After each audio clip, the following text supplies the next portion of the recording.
I Sing the Body Electric by Walt Whitman. 1. I sing the body electric. The armies of those I love engirth me, and I engirth them. They will not let me off till I go with them, respond to them, and discorrupt them, and charge them full with the charge of the soul. Was it doubted that those who corrupt their own bodies conceal themselves? And if those who defile the living are as bad as they who defile the dead? And if the body does not do fully as much as the soul, and if the body were not the soul, what is the soul? 2. The love of the body of man or woman balks at account. The body itself balks at account. That of the male is perfect, and that of the female is perfect. The expression of the face balks at account, but the expression of a well-made man appears not only in his face, it is in his limbs and joints also. It is curiously in the joints of his hips and wrists. It is in his walk, the carriage of his neck, the flex of his waist and knees. Dress does not hide him. The strong, sweet quality he has strikes through the cotton and broadcloth. To see him pass conveys as much as the best poem, perhaps more. You linger to see his back, and the back of his neck and shoulder side. The sprawl and fullness of babes, the bosoms and heads of women, the folds of their dress, their style as we pass in the street, the contour of their shape downwards. The swimmer naked in the swimming bath, seen as he swims through the transparent green shine, or lies with his face up and rolls silently to and fro in the heave of the water. The bending forward and backward of rowers in rowboats, the horseman in his saddle, girls, mothers, housekeepers in all their performances, the group of laborers seated at noontime with their open dinner kettles and their wives waiting, the female soothing a child, the farmer's daughter in the garden or cow-yard, the young fellow hoeing corn, the sleigh-driver driving his 6 horses through the crowd, the wrestle of wrestlers, 2 apprentice boys quite grown, lusty, good-natured, native-born, out on the vacant lot at sundown after work, the coats and caps thrown down, the embrace of love and resistance, the upper hold and under hold, the hair rumpled over and blinding the eyes, the march of firemen in their own costumes, the play of masculine muscle through clean-setting trousers and waist straps, the slow return from the fire, the pause when the bell strikes suddenly again, and the listening on the alert, the natural, perfect, varied attitudes, the bent head, the curved neck, and the counting. Such like I love. I loosen myself, pass freely, am at the mother's breast with the little child, swim with the swimmers, wrestle with the wrestlers, march in line with the firemen and pause, listen, count. 3. I knew a man, a common farmer, the father of 5 sons, and in them the father of sons, and in them the father of sons. This man was of wonderful vigor, calmness, beauty of person, the shape of his head, the pale yellow and white of his hair and beard, the immeasurable meaning of his black eyes, the richness and breadth of his manners. These I used to go and visit him to see. He was wise also. He was 6 feet tall. He was over 80 years old. His sons were massive, clean, bearded, tan-faced, handsome. They and his daughters loved him. All who saw him loved him. They did not love him by allowance. They loved him with personal love. He drank water only. The blood showed like scarlet through the clear brown skin of his face. He was a frequent gunner and fisher. He sailed his boat himself. He had a fine one presented to him by a ship joiner. He had fowling pieces presented to him by men that loved him.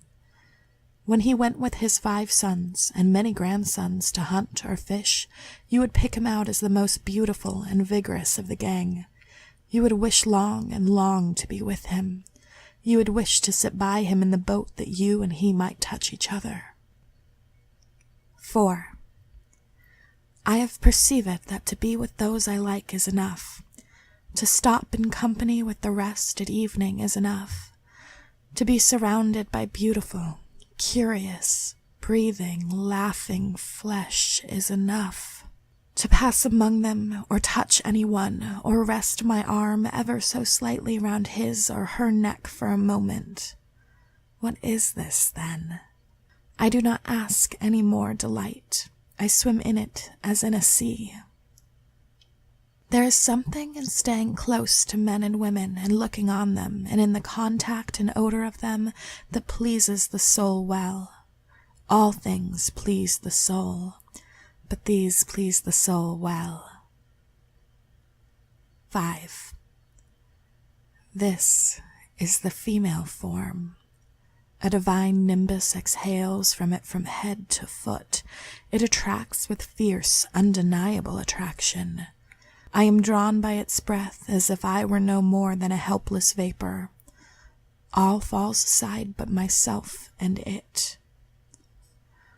Books, art, religion, time, the visible and solid earth, and what was expected of heaven or feared of hell are now consumed. Mad filaments, ungovernable shoots play out of it, the response likewise ungovernable. Hair, bosom, hips, bend of legs, negligent falling hands, all diffused, mine too diffused. Ebb stung by the flow, and flow stung by the ebb, love flesh swelling and deliciously aching, limitless limpid jets of love hot, and enormous quivering jelly of love, white blow and delirious juice. Bridegroom, night of love, working surely and softly into the prostrate dawn, undulating into the willing and yielding day, lost in the cleave of the clasping and sweet-fleshed day. This is the nucleus. After the child is born of woman, man is born of woman. This is the bath of birth, this the merge of small and large, and the outlet again.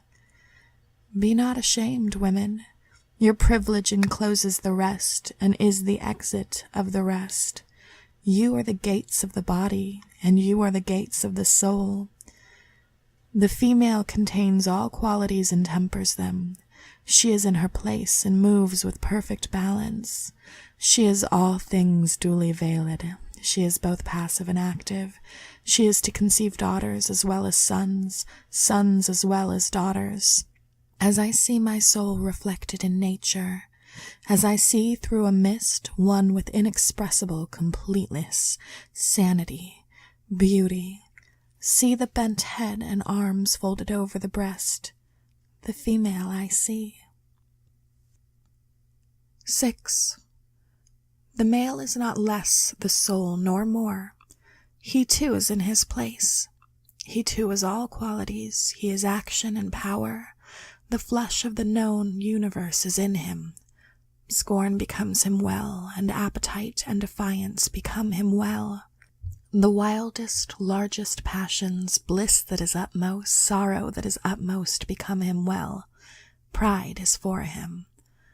The full-spread pride of man is calming and excellent to the soul. Knowledge becomes him. He likes it always. He brings everything to the test of himself. Whatever the survey, whatever the sea and the sail, he strikes soundings at last, only here. Where else does he strike soundings except here? The man's body is sacred, and the woman's body is sacred. No matter who it is sacred. Is it the meanest one in the laborer's gang? Is it one of the dull-faced immigrants just landed on the wharf? Each belongs here or anywhere just as much as the well-off, just as much as you. Each has his or her place in the procession. All is a procession. The universe is a procession with measured and perfect motion. Do you know so much yourself that you call the meanest ignorant? Do you suppose you have a right to a good sight, and he or she has no right to a sight? Do you think matter has cohered together from its diffuse float, and the soil is on the surface, and water runs and vegetation sprouts, for you only, and not for him and her? A man's body at auction. For before the war I often go to the slave mart and watch the sale. I help the auctioneer. The sloven does not half know his business. Gentlemen look on this wonder. Whatever the bids of the bidders, they cannot be high enough for it. For it, the globe lay preparing quintillions of years without one animal or plant. For it, the revolving cycles truly and steadily rolled. In this head, the all-baffling brain, in it and below it the makings of heroes. Examine these limbs, red, black, or white. They are cunning in tendon and nerve. They shall be stripped that you may see them. Exquisite senses, life-lit eyes, pluck, volition, flakes of breast muscle, pliant backbone and legs, flesh not flabby, good-sized arms and legs, and wonders within there yet. Within there runs blood, the same old blood, the same red-running blood. There swells and jets a heart, there all passions, desires, reachings, aspirations. Do you think they are not there because they are not expressed in parlors and lecture rooms? This is not only one man. This, the father of those who shall be fathers in their turns.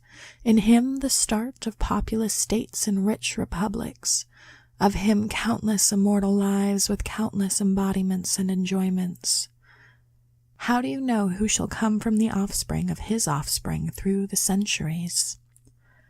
Who might you find you have come from yourself if you could trace back through the centuries? 8. A woman's body at auction. She too is not only herself. She is the teeming mother of mothers.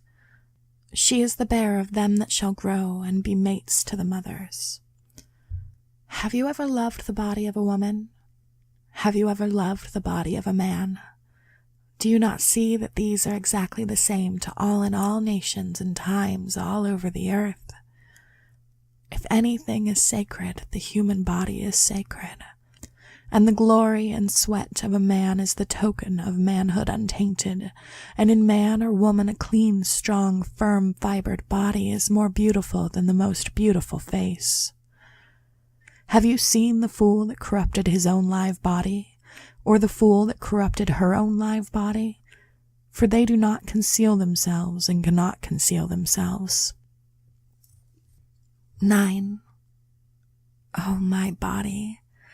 I dare not desert the likes of you and other men and women, nor the likes of the parts of you, and I believe the likes of you are to stand or fall with the likes of the soul, and that they are the soul. I believe the likes of you shall stand or fall with my poems, and that they are my poems, man's, woman's, child's, youth's, wife's, husband's, mother's, father's, young man's, young woman's poems.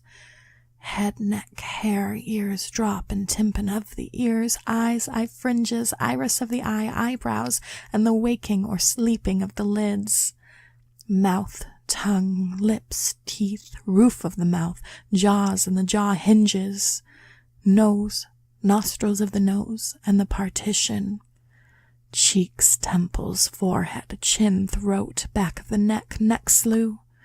Strong shoulders, manly beard, scapula, hind shoulders, and the ample side round of the chest.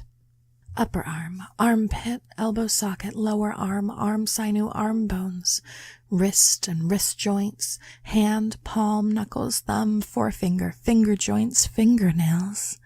Broad breast front, curling hair of the breast, breastbone, breast side, ribs, belly, backbone, joints of the backbone, hips, hip sockets, hip strength, inward and outward, round, man balls, man root, strong set of thighs, well carrying the trunk above, leg fibers, knee, knee pan, upper leg, under leg, ankles, instep, football, toes, toe joints, the heel.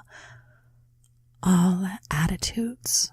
All the shapeliness, all the belongings of my or your body, or of anyone's body, male or female, the lung sponges, the stomach sac, the bowels sweet and clean, the brain in its fold inside the skull frame, sympathies, heart valves, palate valves, sexuality, maternity, womanhood and all that is a woman, and the man that comes from woman, the womb, the teats, nipples, breast milk, tears, laughter, weeping, love looks, love perturbations and rising, the voice, articulation, language, whispering, shouting aloud, food, drink, pulse, digestion, sweat, sleep, walking, swimming, poise on the hips, leaping, reclining, embracing, arm curving and tightening, the continual changes of the flex of the mouth and around the eyes, the skin, the sunburnt shade, freckles, hair. The curious sympathy one feels when feeling with the hand and the naked meat of the body, the circling rivers, the breath and breathing it in and out, the beauty of the waist and thence of the hips and thence downward toward the knees. The thin red jellies within you, or within me, the bones and the marrow of the bones, the exquisite realization of health. Oh, I say, these are not the parts and poems of the body only, but of the soul. Oh, I say now, these are the soul.